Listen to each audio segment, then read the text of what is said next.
Hi everybody, just me with a public service announcement. Now it relates to Centurion Running. I'm not affiliated with them, but as you know, I've got a number of videos on my channel, and with probably 15 to 20,000 views generated from Centurion content, of which I know a lot of you have taken part in races off the back of it. It has come to light recently that there have been some issues and some concerns out on the trail. So I had a message dropped in the comment section on my previous video, and I'm actually just going to read it straight out as is. It comes from James. I believe he is in some way linked with Centurion, but either way, he does bring to light some of the updates that are now going to be in place for Centurion events. I'll also put down below that comment for you to read, and I will also, perhaps more importantly, link to a recent podcast that from 35 minutes I believe onwards details specifically from James Elson himself what the updates are, why they're in place, and some of the struggles that have happened in recent events. So the message goes simply like this.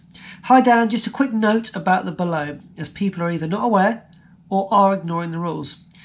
Crew, pacers and drop bags. Pacers and crews are not permitted at this race. It's the North Downs Way 50.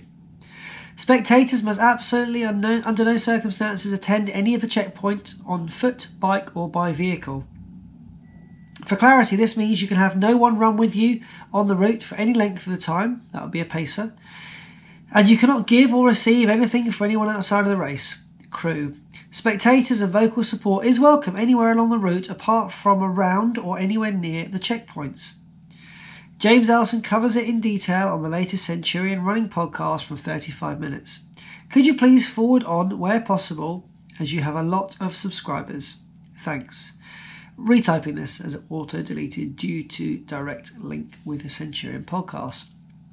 So thank you for James for bringing that to my attention. I am aware, as I had already listened to the podcast, but you would have seen in that recent video, if you watched it, that I was up at St Martha's. That is a public space, not a checkpoint, and then I was at Newlands Corner, which is the second checkpoint on the route. Newlands Corner is quite a public location actually, very busy generally.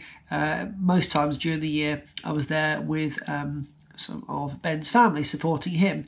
However, it is not something that you should be encouraging your family or friends to do from this point onwards if you're not aware of it. You, the runner, are solely responsible for yourself and those who are there to support you.